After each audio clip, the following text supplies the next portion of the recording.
A very good morning to all student and welcome to infinity learn by Shri Chaitanya. आज हम Lucknow centre पे हैं और ये सेशन बहुत इंपॉर्टेंट होने वाला उन सभी बच्चों के लिए, पेरेंट्स के लिए जो जेई की प्रिपरेशन करने वाले हैं। क्यों इंपॉर्टेंट है, हम आज इसमें क्या करने वाले हैं, ये सारी चीजें जानते हैं। लेकिन इस सेशन को शुरू से लास्ट तक देखना, सारी चीजें नोट करना। आज हम डिकोड करने वाले हैं टॉपर्स की जर्नी विथ हिज एक्सपर्ट्स। तो हमारे साथ टीचर्स भी हैं, हमारे साथ टॉपर्स भी हैं, और ये समझते हैं कि टीचर का उस स्टूडेंट के साथ इन 2 साल की जर्नी की बॉन्डिंग कैसी रही और ऐसी क्या चीजें हैं जो इन स्टूडेंट्स को और इन टीचर को खास बनाते हैं।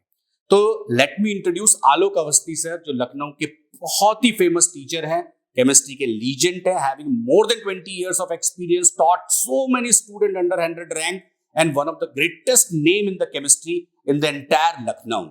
और साथ में हमारे साथ विजय भट्ट सर हैं जो मैथ्स के हैं, उनको पहचान की जरूरत नहीं है। जितने भी बच्चे हैं वो सब विजय भट्ट सर को बहुत अच्छी तरह जानते हैं। मैथ्स, कैलकुलस को कैसे इंटरेस्टिंग बनाना है, जेई मेंस के ऐसी क्या चीजें हैं जिसको डिकोड कर सकते हैं, कैसे बड़े क्वेश्चंस को इजीली सॉल्व कर सकते हैं, क्या टिप्स एंड ट्रिक्स हैं जो उन्होंने आज अपने स्टूडेंट को दी है। और वही सर आपको स्टूडेंट के बारे में भी बताएंगे। और मैंने स्टूडेंट को भी इसलिए आज बैठाया ताकि हम उन रिलेशनशिप को भी डिकोड कर पाए कि कैसे आप बताते थे, बच्चे कैसे उसको एक्सेप्ट करते थे, किस तरह से अप्लाई करते थे, कहाँ पे जब मार्क्स आपके टेस्ट में कम आते हैं बच्चों के तो बच्चे डीमोरलाइज होते हैं। तो टीचर्स और स्टूडेंट के बीच में उस डीमोरलाइजेशन फैक्टर को कम करने के लिए, रिड्यूस करने के लिए कौन से टिप्स एंड ट्रिक्स यूज करते थे। तो आज ये सारी बातों की हम करेंगे, इसलिए आखिरी तक आपको देखना है। साथ में हमारे साथ राहुल श्रीवास्तव सर हैं और ये फिजिक्स के चैंपियन हैं और ये बहुत इनको मजा आता है क्वेश्चन सॉल्व करने में। आज जब मैं सुबह लखनऊ आया था तो ये क्वेश्चन सॉल्व कर रहे थे ना, I see the passion behind him कि वो अभी भी इतने सालों को पढ़ाने के बाद भी न्यूमेरिकल को डिकोड करना, उनके क्वेश्चंस को देखना। He was preparing lot many PPTs और पीपीटी का करेक्शन करना, किस तरह से बनाते हैं, कैसे हम टाइम को रिड्यूस कर सकते हैं, कैसे हम 2 घंटे में ज्यादा से ज्यादा कंटेंट डिलीवर कर सकते हैं।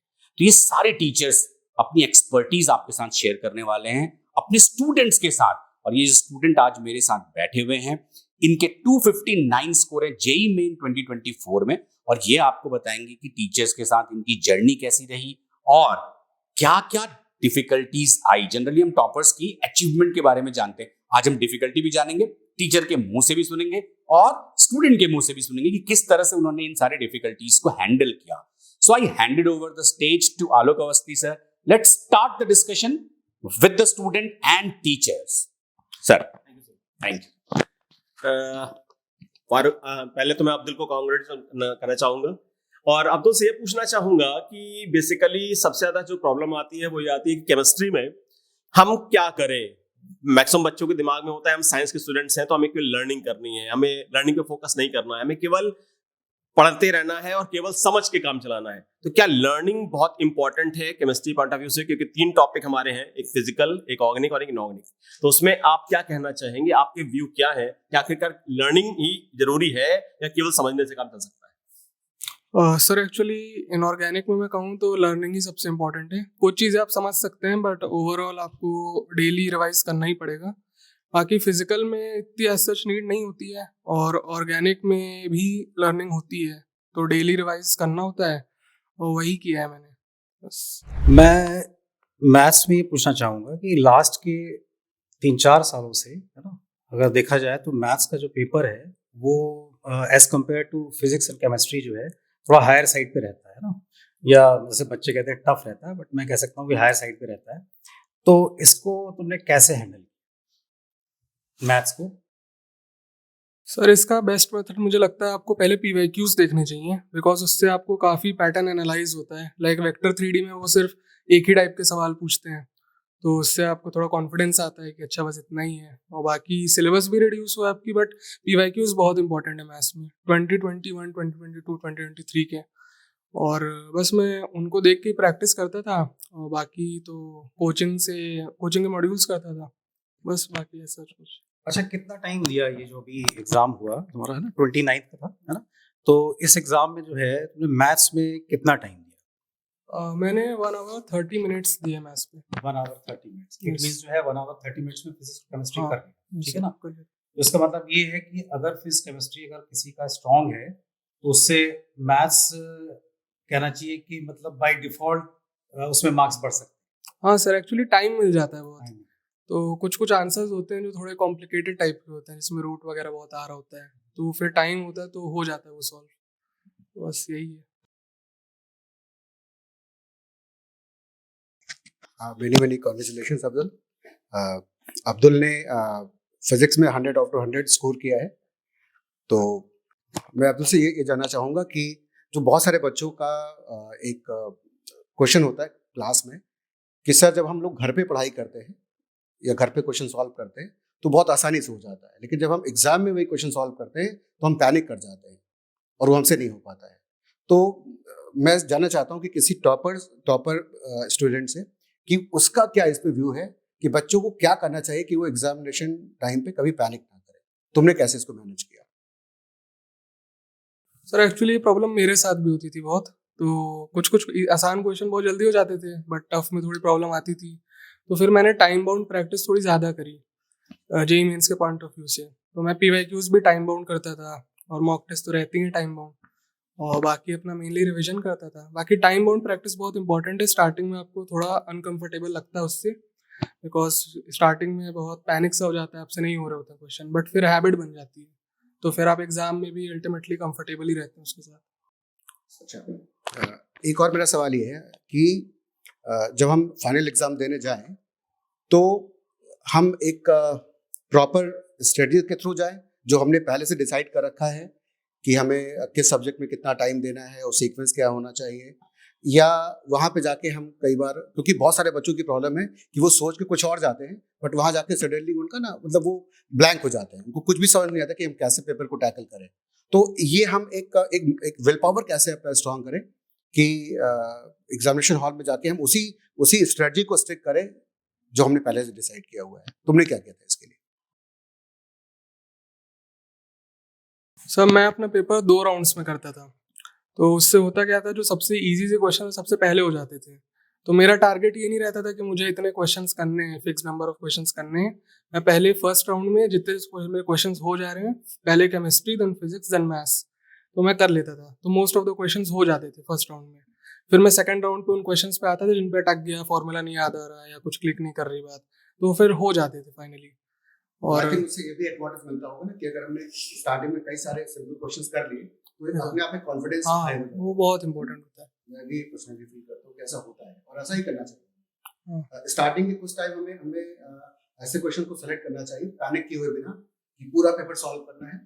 अगर हम कुछ अच्छे क्वेश्चंस कर लें या कुछ ज्यादा क्वेश्चंस आसान वाले कर लें तो एक कॉन्फिडेंस अपने आप हाई हो जाता तो उसमें एक चीज़ और होती है कि आपको पता नहीं है आपकी शिफ्ट इजी है कि डिफिकल्ट है। है। तो अगर आप पहले ऐसे कर रहे हो कि मुझे क्वेश्चंस नहीं गिनने कितने हो रहे हैं, और आप बस करते जा रहे हो जो आपको आ रहा है सही सही, तो आप ना जल्दी में हो। वरना जल्दी में क्या होता है, कई बार कोई ऑप्शन 4:1 है, 1:4 है, आप जल्दी जल्दी में सी मार देते हो, बी होता है। तो वो सब गलतियां नहीं होती हैं। फिर आप लास्ट में देखते हो आपके काफ़ी सारे क्वेश्चंस भी हो जाते हैं, मिस्टेक्स भी नहीं होती ऐसी।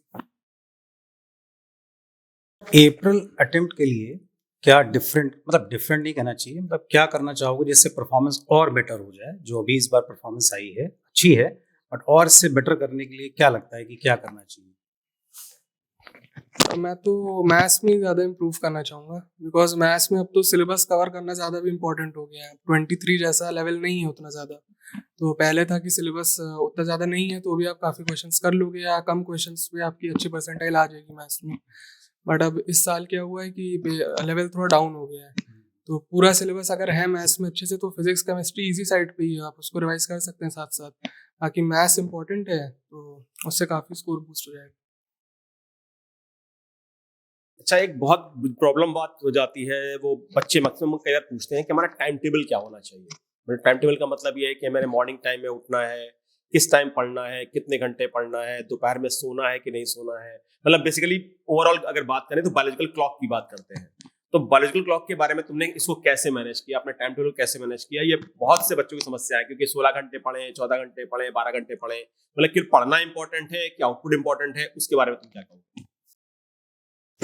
सर जैसे बायोलॉजिकल क्लॉक की बात है, तो मैं ये थोड़ा ध्यान रखता था कि लाइक दोपहर में मत ना सोऊं, बिकॉज सेकंड शिफ्ट होती है तो थोड़ी प्रॉब्लम होती है। तो और बाकी कितने घंटे पढ़ना है, तो उसके लिए मेरा ये रहता था, मैं लाइक लिख लेता था कि मुझे आज क्या क्या करना है, और थोड़ा मैं टाइम स्लॉट्स में लिखता था कि भले ही ना हो पाए बट ये रहेगा कि हाँ ये चीज़ें मैंने मार्क की, इनको कंप्लीट करना ही करना है। तो बाकी डेली का मेरा ये रहता था, और आवर्स में बहुत ज़्यादा काउंट नहीं करता था, कभी थोड़ा कम हो जाता था, कभी थोड़ा ज़्यादा, बट मेन ये रहता था कि मैं डिसाइड कर लेता क्या मतलब क्या ओवरऑल करना तुमने टाइम टेबल पे फोकस किया, बिना टाइम टेबल फोकस के है। तुम नहीं वो चल तो रहे, कंसिस्टेंसी तो important. बहुत इम्पोर्टेंट है। उसके बिना काम नहीं चल रहा। हाँ, नहीं चल रहा।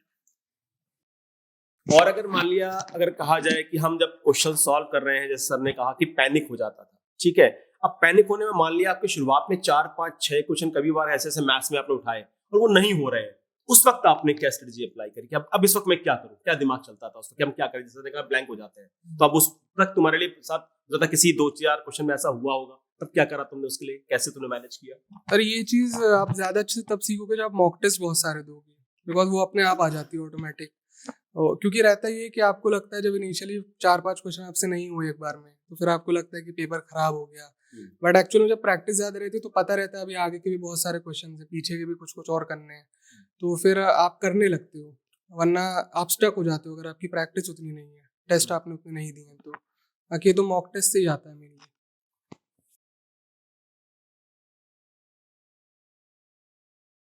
अब्दुल, मैं एक बहुत कॉमन क्वेश्चन पूछ रहा हूँ कि आप क्या सोचते हो कि कोचिंग्स का कितना इम्पोर्टेंस होता है आपके सक्सेस में, और एक प्रॉपर गाइडेंस का क्या क्या रोल है?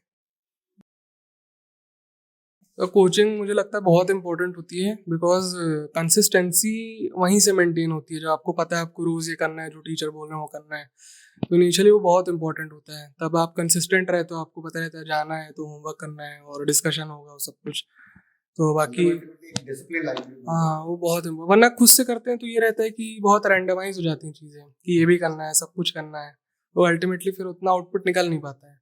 कोचिंग से आप कर रहे हो तो साथ साथ जैसा टीचर बोल रहे होते हैं वो बहुत इंपॉर्टेंट होता है।